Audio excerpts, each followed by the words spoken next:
Hello students, in today's lecture on gravitation for class 11, we shall have discussion on satellites, natural satellite, artificial satellite, orbital velocity of satellite to send it in its orbit. Also we shall discuss the geostationary or geosynchronous satellite as well as polar satellites.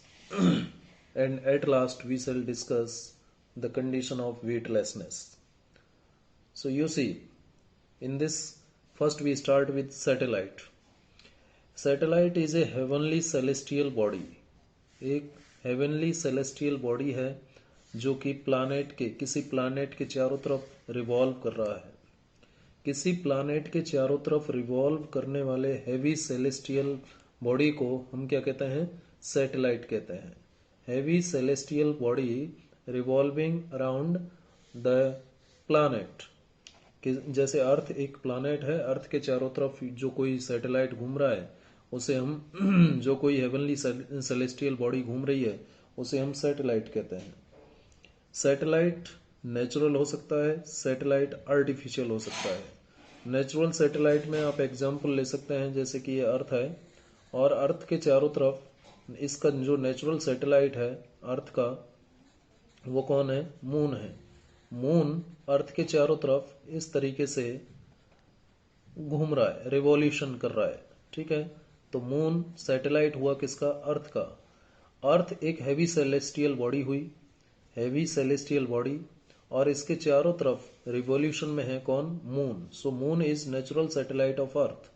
Moon तो natural satellite है, लेकिन इंसान के द्वारा भी अर्थ के चारों तरफ उसके इस ऑर्बिट में अन्य सैटेलाइट भेजे गए हैं जिनको हम आर्टिफिशियल सैटेलाइट्स कहते हैं, जो कि मैन मेड हैं.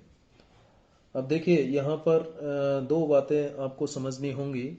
एक पॉइंट तो ये है कि what is heliocentric model and what is geocentric model.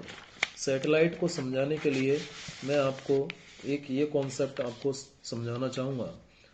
हालांकि उतना ज़्यादा ज़रूरी नहीं है, but you should have knowledge of this.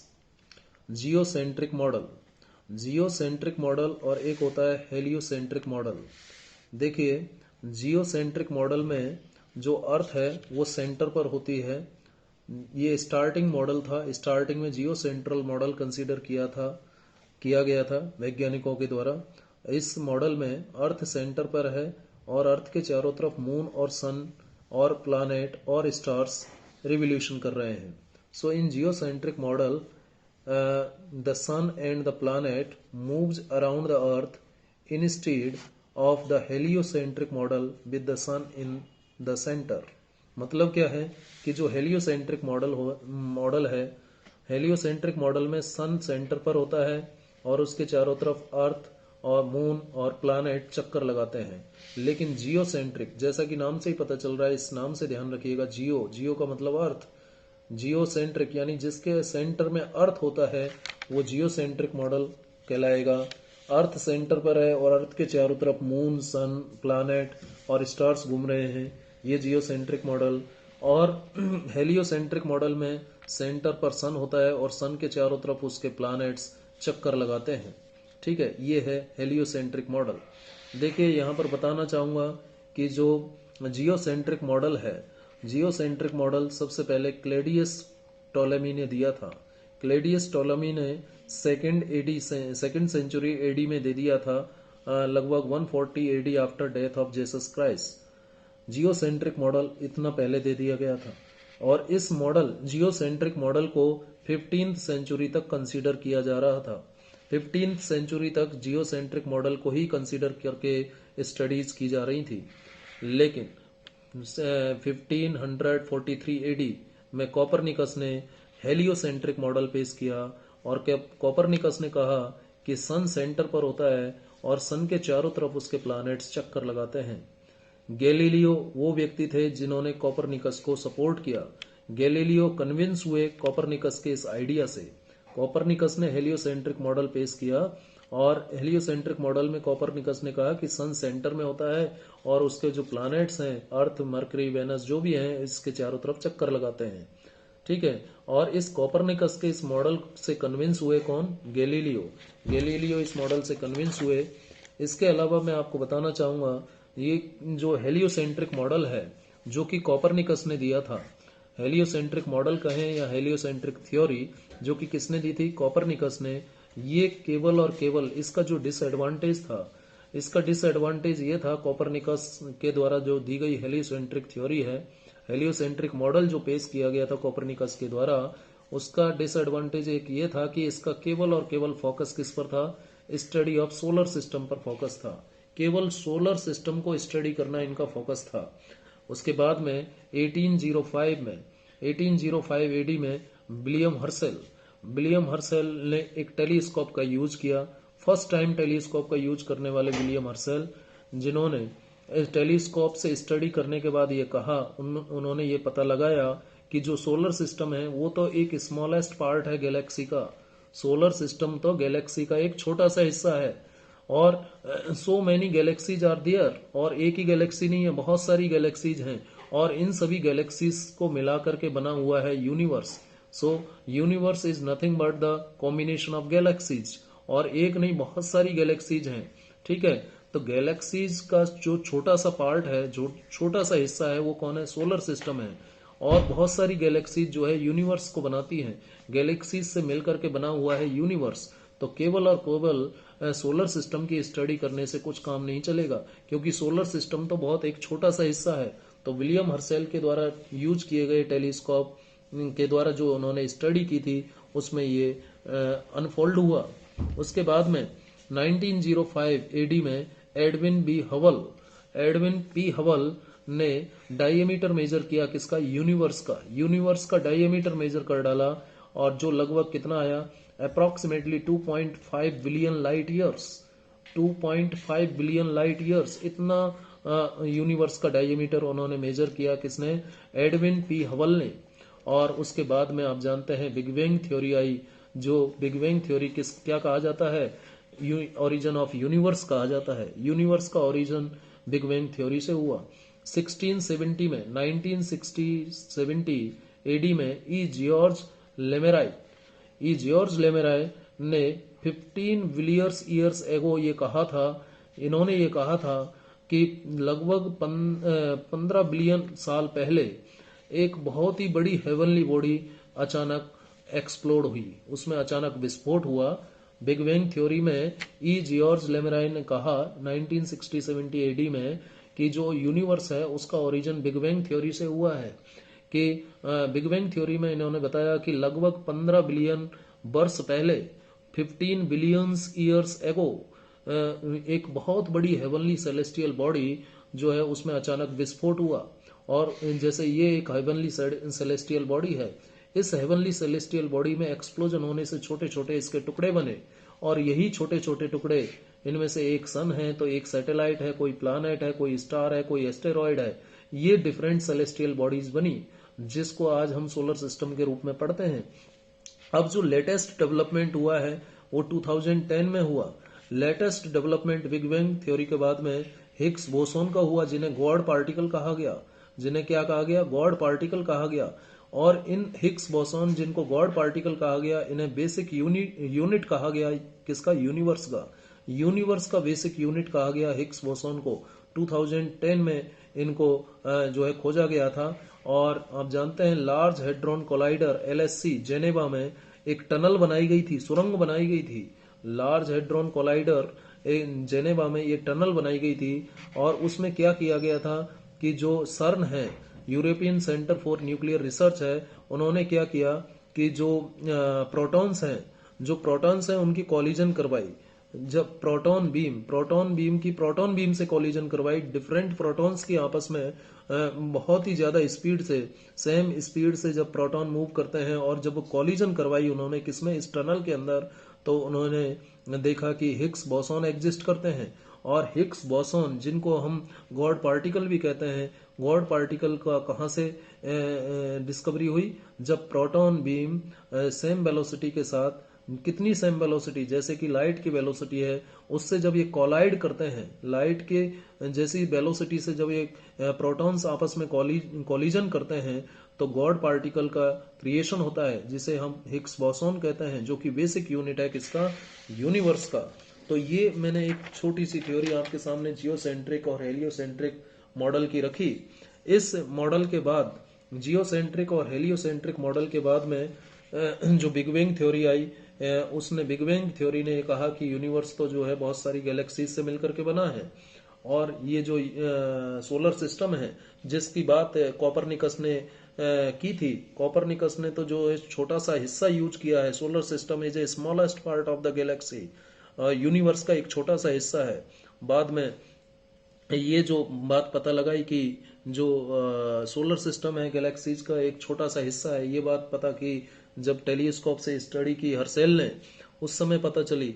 Big bang theory I, Higgs boson आया 2010 में, हिग्स बोसोन की डिस्कवरी हुई 2012 में, इसको स्टॉप कर दिया गया, फिर से ये स्टार्ट हुआ है। अब देखिए आगे क्या होता है, तो ये बात आगे पता चलेगी। तो इस तरीके से एक मैंने आपको एक बेसिक कॉन्सेप्ट दिया है, डिफरेंस बताया है जियोसेंट्रिक और हेलियोसेंट्रिक मॉडल के बीच, कैसे डेवलपमेंट हुए, डिफरेंट थ्योरीज कैसे आई, इसके बारे में बताया। ये आइडिया देना कहीं ना कहीं जरूरी था जब हम बात कर रहे हैं सैटेलाइट की। देखिए सैटेलाइट एक हेवनली सेलेस्टियल बॉडी है जो कि किसी प्लैनेट के चारों तरफ घूम रहा है। और सैटेलाइट हम क्यों छोड़ते हैं, क्यों भेजते हैं, क्यों ऑर्बिट में भेजते हैं? जैसे हमें अर्थ के चारों तरफ हमने सैटेलाइट भेजे हुए हैं, क्यों भेजे हुए हैं? हमें अर्थ की स्टडी करनी है, अर्थ के वेदर की स्टडी करनी है, कम्युनिकेशन सेटअप करना है, ठीक है। तो अर्थ के वेदर की स्टडी करनी है, फोरकास्टिंग करनी है कि कब क्या होने वाला है, मीटरोलॉजिकल स्टडीज करनी है, हाइट्स पता करनी है, ठीक है, कम्युनिकेशन सिस्टम सेटअप करना है, रिमोट सेंसिंग की बात हमें करनी है। तो इन सब के लिए, डेवलपमेंट के लिए हमें सैटेलाइट्स को ऑर्बिट में भेजना होगा जिससे कि हम अर्थ की स्टडी कर पाएं। अभी केवल अर्थ पर ही नहीं, मून पर भी भेजा जा रहा है, ठीक है, मून मार्स मिशन भी भेजा जा रहा है, मून मिशन भी है, ठीक है। आने वाले टाइम में और भी बहुत ज़्यादा डिस्कवरीज होंगी जिससे कि हमें बहुत सारी ऐसी मिस्ट्रीज हैं जो कि अनफोल्ड होते हुए दिखाई देंगी। तो सैटेलाइट का मीनिंग आपको समझ में आया होगा। अब देखिए मैं यहाँ पर एक एग्जाम्पल देता हूँ। ये इस एग्जाम्पल में ये मैंने ले लिया अर्थ, ये क्या है, अर्थ। सैटेलाइट की लॉन्चिंग कैसे की जाती है वो मैं आपको बता रहा हूँ। ये अर्थ है और ये अर्थ का सेंटर है, ये अर्थ का सेंटर है, और अर्थ की जो रेडियस है वो कैपिटल आर है, ठीक है, ये रेडियस कैपिटल आर है, और सिमिलरली ये भी रेडियस होगा अर्थ का, ठीक है। और अर्थ से इस पॉइंट पर, अर्थ सरफेस से मान लीजिए स्मॉल एच हाइट पर, अर्थ से स्मॉल एच हाइट पर, ये जो हाइट है ये स्मॉल एच हाइट है, किस पॉइंट की, ए पॉइंट की। कहां से, अर्थ सरफेस से। अर्थ सरफेस से स्मॉल एच हाइट पर ये कोई ऑब्जेक्ट है, जब इस ऑब्जेक्ट को गिराया जाता है, ठीक है, यहां से गिराया जाता है तो ये इस पॉइंट P1 पर आ जाता है ऑब्जेक्ट। कहां पर आ जाएगा, P1 पर आ जाएगा। लेकिन जब इस ऑब्जेक्ट ए को एक हॉरिजॉन्टल वेलोसिटी, इस डायरेक्शन में एक हॉरिजॉन्टल वेलोसिटी इस के पैरेलल, यदि हॉरिजॉन्टल वेलोसिटी देकर के, हॉरिजॉन्टल वेलोसिटी ऑब्जेक्ट को यदि प्रोजेक्ट किया जाए with speed v parallel to the surface of the earth, earth के सरफेस के पैरेलल यदि इस हॉरिजॉन्टल वेलोसिटी के साथ इसको प्रोजेक्ट किया जाए तो देखिए एक बार यदि हम बात करें तो ये कहाँ गिरेगा, ये पार्टिकल, ये जो ऑब्जेक्ट है वो यहाँ गिरेगा, P2 पर गिरेगा, ठीक है। यदि स्पीड को और बढ़ा दिया जाए, वेलोसिटी को और बढ़ा दिया जाए, वेलोसिटी को और बढ़ा दिया जाए तो ऑब्जेक्ट कहाँ गिरेगा, ऑब्जेक्ट गिरेगा आपका यहाँ पर। यदि वेलोसिटी को और बढ़ा दें तो ऑब्जेक्ट कहाँ गिरेगा, और बढ़ा दें, b की वैल्यू को और बढ़ा दें तो एक केस ऐसा भी हो सकता है कि ऑब्जेक्ट यहाँ पर गिरे, जिससे आप P4 कह रहे हैं। और बढ़ाने से b को और बढ़ाया, b को और बढ़ाया तो क्या होगा, b को और बढ़ाने से ये जो ऑब्जेक्ट है a, ये सेट हो गया अर्थ के ऑर्बिट में। यानी v की जब वैल्यू v0 के बराबर हो जाती है तो ये जो ऑब्जेक्ट है अर्थ के चारों तरफ इसके अपने ऑर्बिट में सेट हो जाता है, और ये अर्थ सरफेस को टच नहीं कर पाएगा, और इस तरीके से ये अर्थ के चारों तरफ घूमता रहेगा, ठीक है। तो एक पर्टिकुलर वेलोसिटी हमें देनी होगी इस ऑब्जेक्ट को इस अर्थ के ऑर्बिट में भेजने के लिए। इसी तरीके से सैटेलाइट को लॉन्च किया जाता है, जैसे कि आपने इस एग्जाम्पल में देखा।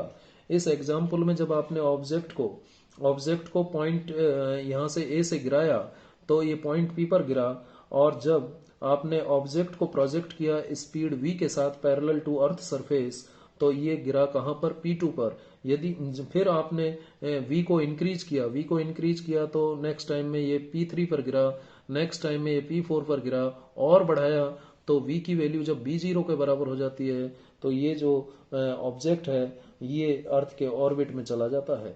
ये अर्थ के कहाँ चला जाता है, ऑर्बिट में पहुंच जाता है।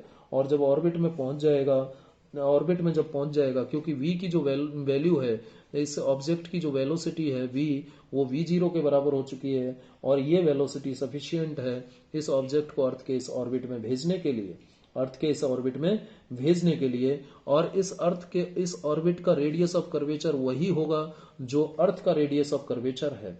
इसका जो रेडियस ऑफ कर्वेचर होगा, किसका रेडियस ऑफ कर्वेचर, सरफेस का, इस सरफेस का जो रेडियस ऑफ कर्वेचर होगा, इस पाथ का जो, इस ऑर्बिट का जो रेडियस ऑफ कर्वेचर होगा, वही रेडियस ऑफ कर्वेचर अर्थ का होगा।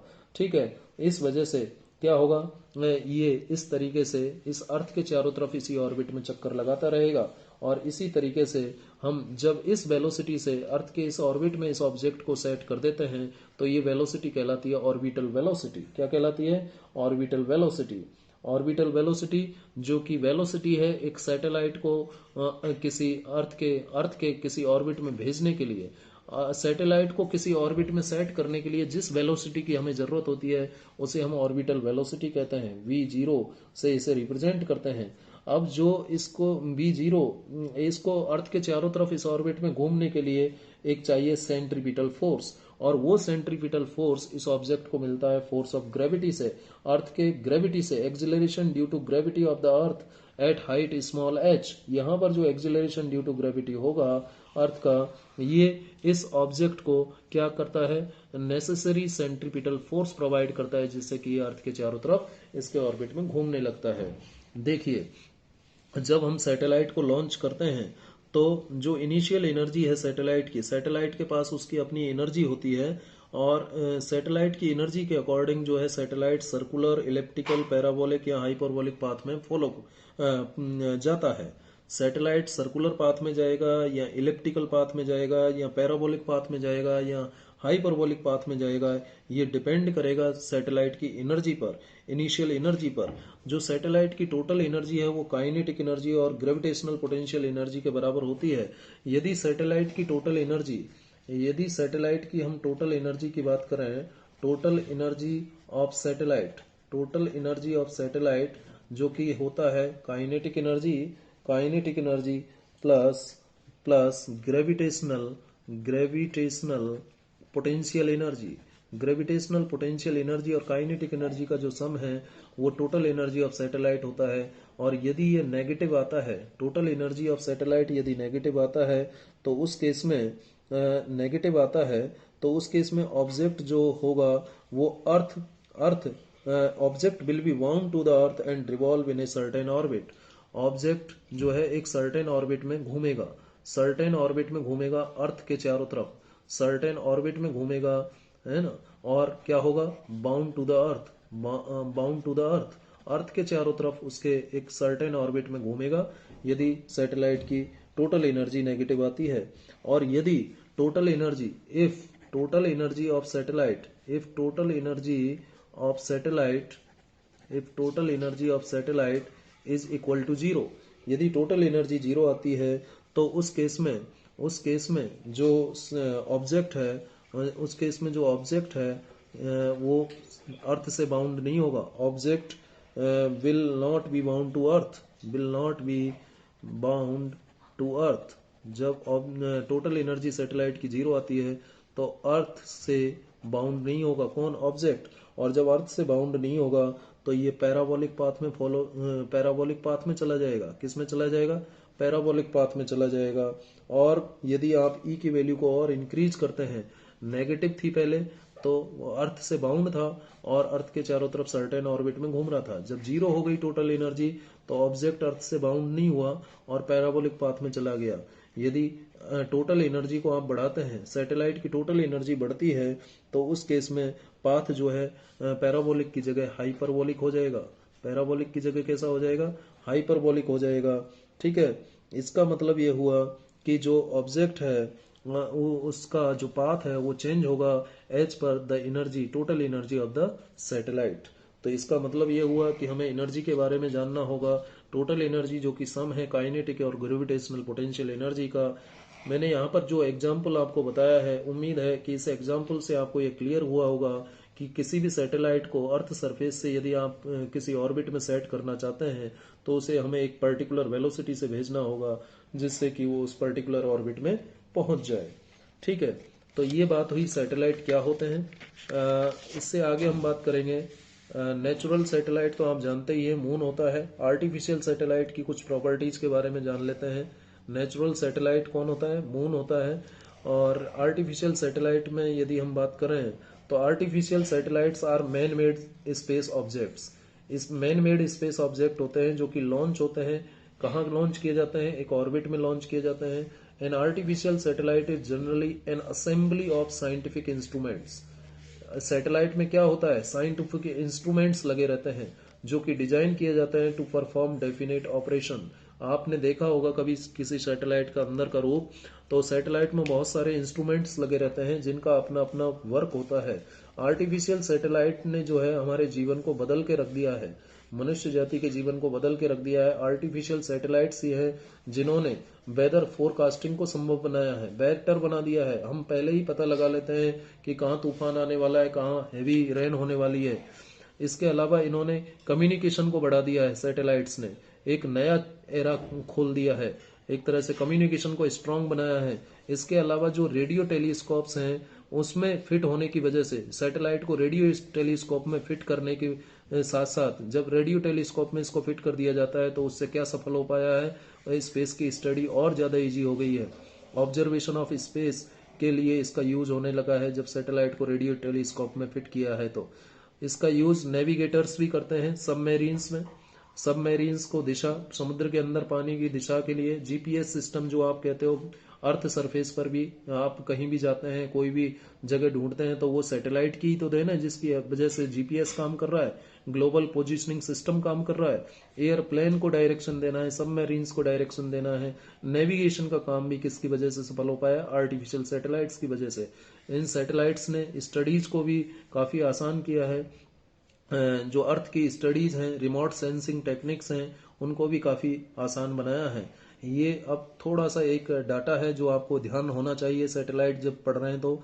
फर्स्ट सैटेलाइट जो लॉन्च किया गया था वो था स्पुतनिक फर्स्ट, जो कि रसिया के द्वारा 4 अक्टूबर 1957 को लॉन्च किया गया। Sputnik first. अभी स्पुतनिक 5 नाम से रसिया ने जो है कोरोना की वैक्सीन निकाली थी बहुत जल्दबाजी में, आपको ध्यान होगा। ठीक है, first satellite Sputnik 1, Sputnik first satellite था रसिया का जो 4 अक्टूबर 1957 को लॉन्च किया गया। फर्स्ट अमेरिकन सैटेलाइट एक्सप्लोरर की बात करें तो ये 3 जनवरी 1958 को लॉन्च हुआ। इंडिया का अपना पहला सैटेलाइट आर्यभट्ट नाम से था जो कि 19 अप्रैल 1975 को लॉन्च हुआ।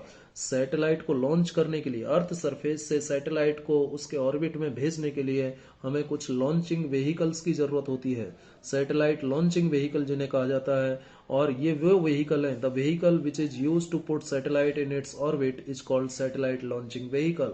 जिस व्हीकल का यूज हम सैटेलाइट को उसके ऑर्बिट में सेट करने के लिए यूज करते हैं, किसी सैटेलाइट को उसके ऑर्बिट में पुट करने के लिए जिस व्हीकल का हम यूज करते हैं उसे हम सैटेलाइट लॉन्चिंग व्हीकल कहते हैं। शॉर्ट में इसे सैटेलाइट लॉन्चिंग व्हीकल, एसएलवी कहा जाता है।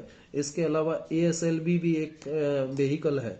एएसएलवी का यदि मैं फुल फॉर्म बताऊं तो ऑगमेंटेड सैटेलाइट लॉन्चिंग व्हीकल कहते हैं इसको। और ये हो गया पोलर सैटेलाइट लॉन्चिंग व्हीकल। और ये हो गया जियो या जियो स्टेशनरी भी कह सकते हैं। जियो स्टेशनरी और geosynchronous satellite launching vehicle. SLV का तो फुल फॉर्म हो गया सैटेलाइट लॉन्चिंग व्हीकल। तो ये ऑगमेंटेड सैटेलाइट लॉन्चिंग व्हीकल, सबसे पहले हमारे पास सैटेलाइट लॉन्चिंग व्हीकल था, उससे ज्यादा अच्छा ऑगमेंटेड सैटेलाइट लॉन्चिंग व्हीकल आया। सभी का पर्पज अलग अलग है। पोलर सैटेलाइट लॉन्चिंग व्हीकल हमारे पास है। जीएसएलवी, जियो स्टेशनरी या जियो सिंक्रोनस सैटेलाइट लॉन्चिंग व्हीकल भी आज हमारे पास है। इनकी हेल्प से हम डिफरेंट सैटेलाइट्स को ऑर्बिट में, अर्थ के ऑर्बिट में, मून के ऑर्बिट में ऑलरेडी हम सेट कर चुके हैं। और डे बाय डे आप जानते हैं कि इस क्षेत्र में बहुत ज़्यादा प्रोग्रेस हो रही है।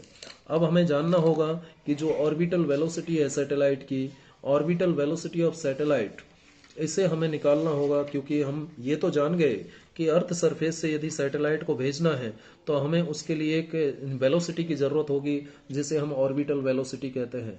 ऑर्बिटल वेलोसिटी वो वेलोसिटी है सैटेलाइट की जिस वेलोसिटी के साथ यदि सैटेलाइट को अर्थ सरफेस से भेजा जाए लॉन्चिंग व्हीकल की मदद से तो वो डिजायर्ड ऑर्बिट में पहुंच जाएगा। तो हम ये जानना चाहते हैं कि ऑर्बिटल वेलोसिटी का फॉर्मूला क्या होगा। तो देखिए, ऑर्बिटल वेलोसिटी का फॉर्मूला निकालने के लिए ये हम जान लें कि ये है अर्थ और ये अर्थ का सेंटर है, सेंटर को ओ से लिखा, और अर्थ की रेडियस हो गई कैपिटल आर। अर्थ की रेडियस क्या हो गई? Capital R. ये है हमारी अर्थ, और अर्थ के चारों तरफ ये है हमारा क्या? ऑर्बिट, जिसमें हमें सैटेलाइट भेजना है। इस ऑर्बिट में सैटेलाइट भेजना है, तो इस ऑर्बिट में सैटेलाइट को भेजने के लिए ये मान लीजिए सैटेलाइट है, और ये सैटेलाइट हमें अर्थ सरफेस से भेजना है। कहाँ से भेजना है? अर्थ सरफेस से भेजना है।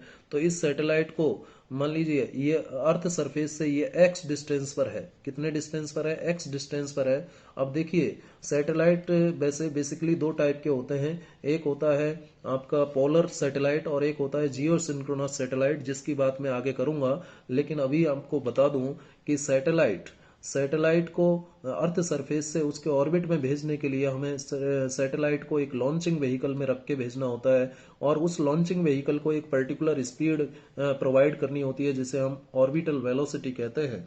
ठीक है, तो चलिए यहाँ पर ये सैटेलाइट है, इसे हमें ऑर्बिट में भेजना है, अर्थ सरफेस से भेजना है। तो देखिए, सबसे पहले तो जो सेंट्रीपिटल फोर्स इस सैटेलाइट को चाहिए, सेंट्रीपिटल फोर्स चाहिए इस सैटेलाइट को, क्योंकि अर्थ के चारों तरफ इसको घूमना है, और जब सर्कुलर पाथ में घूमना है किसी ऑब्जेक्ट को तो उसको सेंट्रीपिटल फोर्स चाहिए। और जो सेंट्रीपिटल फोर्स इस सैटेलाइट को मिलेगा, आप जानते हैं किससे मिलेगा? इस अर्थ और सैटेलाइट के बीच जो ग्रेविटेशनल फोर्स है उससे मिलेगा। ठीक है, तो यहां लिख देता हूं मैं, the centripetal force, centripetal force provided centripetal force provided by gravitational force। Gravitational force के द्वारा जो सेंट्रीपिटल फोर्स प्रोवाइड किया जा रहा है वो कितना है? ग्रेविटेशनल फोर्स के द्वारा जो सेंट्रीपिटल फोर्स प्रोवाइड हो रहा है एफ जी। यदि मैं ग्रेविटेशनल फोर्स को कहूं तो कैपिटल जी एक मास हो गया, मास ऑफ अर्थ का हो गया कैपिटल एम, और मास ऑफ सैटेलाइट हम स्मॉल एम ले लें, और दोनों के बीच का डिस्टेंस कितना होगा? यदि ये सेंटर है और यहां तक का डिस्टेंस r है और यहां से यहां तक x है तो r प्लस एक्स हो जाएगा। कितना हो जाएगा? r प्लस एक्स, और इसका होल स्क्वायर। इसको मैं मान लेता हूं इक्वेशन 1।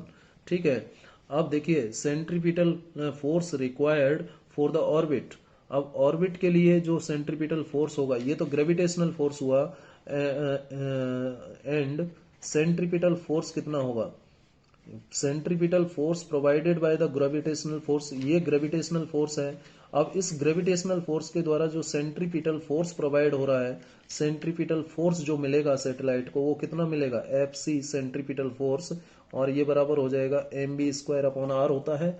तो एम तो मास हो गया सैटेलाइट का, और बी वेलोसिटी हो गई सैटेलाइट की, जिसको हम बाद में क्या लिखेंगे? वी जीरो लिखेंगे। ऑर्बिटल वेलोसिटी लिख लीजिए आप इसको, सैटेलाइट की जो वेलोसिटी है ऑर्बिटल वेलोसिटी होती है M B square upon R. R की जगह क्या होगा? यहां से यहां तक का डिस्टेंस, और ये कैपिटल आर है और ये एक्स है, तो ये हो जाएगा R plus X whole square. Equation number 2।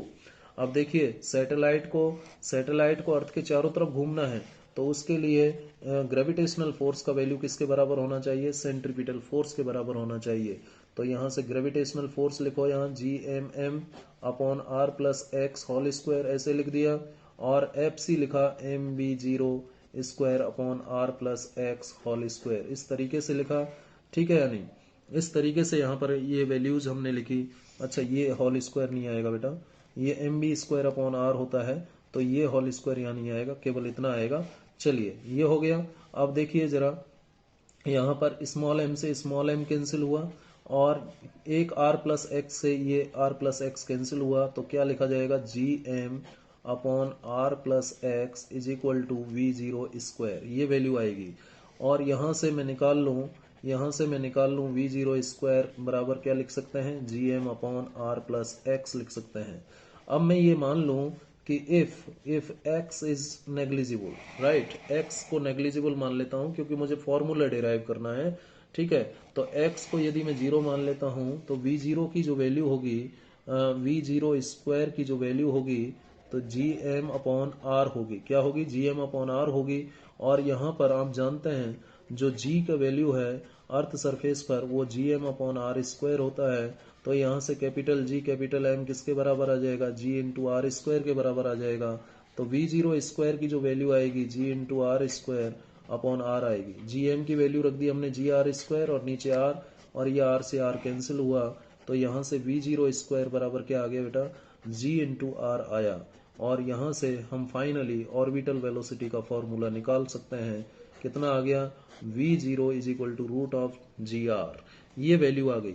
अब यदि इसमें g की वैल्यू आप रखते हो 9.8 मीटर पर सेकंड स्क्वायर, अर्थ सरफेस से यदि आपको सैटेलाइट भेजना है तो कितना चाहिए ऑर्बिटल वेलोसिटी? तो 6400 किलोमीटर इसका रेडियस होता है अर्थ का। तो जब ये दोनों वैल्यू रख के यहाँ सॉल्व करोगे आप, तो जो v जीरो की वैल्यू आएगी, v जीरो की जो वैल्यू आएगी ऑर्बिटल वेलोसिटी अप्रॉक्सीमेटली 7.92 किलोमीटर पर सेकेंड। तो इतनी स्पीड से हमें लॉन्चिंग व्हीकल को लॉन्च करना होगा, 7.92 किलोमीटर पर सेकेंड इस स्पीड से। और देखिए कल हमने इससे पहले वाले लेक्चर में एस्केप स्पीड की बात की थी। एस्केप स्पीड या एस्केप वेलोसिटी की बात की थी वो आई थी 11.2। तो उससे कम ही होगा तभी तो ऑर्बिट में जाएगा। यदि 11.2 हो गया तो वो अर्थ के ग्रेविटेशनल फील्ड से बाहर चला जाएगा, है या नहीं। तो सैटेलाइट को लॉन्च करने के लिए जो ऑर्बिटल वेलोसिटी की जरूरत है वो 7.92 किलोमीटर पर सेकेंड या इससे ऊपर नीचे हो सकती है। ऊपर नीचे होने का मतलब कि किस ऑर्बिट में आपको सेट करना है उसके अकॉर्डिंग ये वैल्यू डिसाइड होगा, ये आर उसके अकॉर्डिंग डिसाइड होगा, ठीक है। तो ये ऑर्बिटल वेलोसिटी का एक रिलेशन यहाँ पर आया। अब यहाँ से जब आपने ऑर्बिटल वेलोसिटी निकाल लिया तो टाइम पीरियड भी निकाल सकते हैं, period of revolution of A satellite, कि सैटेलाइट एक पूरा चक्कर लगाने में कितना समय लेता है। इसका फॉर्मूला यदि आपको डिराइव करना है तो पीरियड ऑफ रिवोल्यूशन यदि हम निकालना चाहते हैं, period of revolution, period of revolution of A satellite, एक सैटेलाइट का पीरियड ऑफ रिवोल्यूशन क्या होगा? पीरियड ऑफ रिवोल्यूशन का मतलब है कि सैटेलाइट अर्थ के चारों तरफ एक पूरा चक्कर कितने समय में करेगा। देखिए ये है अर्थ, ये क्या है? अर्थ, ठीक है। और ये है ऑर्बिट किसका? अर्थ का, जिसमें सैटेलाइट हमें भेजना है। ये है सैटेलाइट, ये क्या है? सैटेलाइट, ठीक है। सैटेलाइट का जो एक पूरा चक्कर लगाने में जो समय लगेगा उसे हम टाइम पीरियड कहते हैं। क्या कहते हैं? टाइम पीरियड कहते हैं। अब जो टाइम पीरियड होगा वो टाइम पीरियड किसके बराबर होगा? Time period is equal to circumference of this orbit. अब इस ऑर्बिट की सरकमफ्रेंस क्या होगी? ये तो है कैपिटल आर और ये है स्मॉल एक्स, है या नहीं? ये है स्मॉल एक्स। तो सरकमफ्रेंस कितनी हो जाएगी? 2 पाई आर प्लस एक्स होगी, है या नहीं? इसकी सरकमफ्रेंस 2 पाई आर होगी और आर क्या होगा? आर प्लस एक्स होगा। इस तरीके से अपॉन जो आपकी ऑर्बिटल वेलोसिटी है वो आ जाएगी। ऑर्बिटल वेलोसिटी v जीरो है, ठीक है या नहीं? और ऑर्बिटल वेलोसिटी v जीरो क्या होगी? यदि आप x को नेग्लेक्ट ना करें, यदि आप x को नेग्लेक्ट ना करें, यहाँ पर मैं आपको बताऊं, यदि आप x को नेग्लेक्ट ना करें तो v zero is equal to G M की जगह रखें g इंटू आर स्क्वायर, है या नहीं? g into R square earth surface के लिए। यदि आप नेग्लेक्ट नहीं करते हैं, किसको नेग्लेक्ट नहीं करते हैं? x को नेग्लेक्ट नहीं करते हैं, तो ये gm की वैल्यू ये हो गई और ये आपका हो गया r प्लस एक्स। तो नीचे आप r प्लस एक्स ले रहे हैं तो ये भी r plus X whole square आएगा। ये भी कितना आएगा? r plus X whole square आएगा। तो ये एक कैंसिल हो जाएगा और g into R plus X आ जाएगा। g into R plus X, ये v जीरो की वैल्यू आएगी, है या नहीं? ये v जीरो की वैल्यू आएगी ऑर्बिटल वेलोसिटी, लेकिन x नेग्लिजिबल ले लिया तो जी आर आ जाएगा, ठीक है या नहीं? अब ये बेसिक रिलेशन तो ये हुआ, r प्लस एक्स हुआ, g into R plus X. Clear है आपको? देखिए अब जब ये है v जीरो का वैल्यू, ऑर्बिटल वेलोसिटी ये है, तो रख दीजिए यहाँ पर ऑर्बिटल वेलोसिटी रखें हम यहाँ पर 2 पाई r प्लस एक्स और v जीरो का वैल्यू क्या है? Under root g into R plus X ये है। तो t का जो वैल्यू आएगा, t का जो वैल्यू आएगा वो कितना आएगा? 2 पाई और ये रूट आर प्लस एक्स है और ये आर प्लस एक्स है, तो ऊपर रूट आ जाएगा, तो इसको लिखा जा सकता है root R plus X upon जी।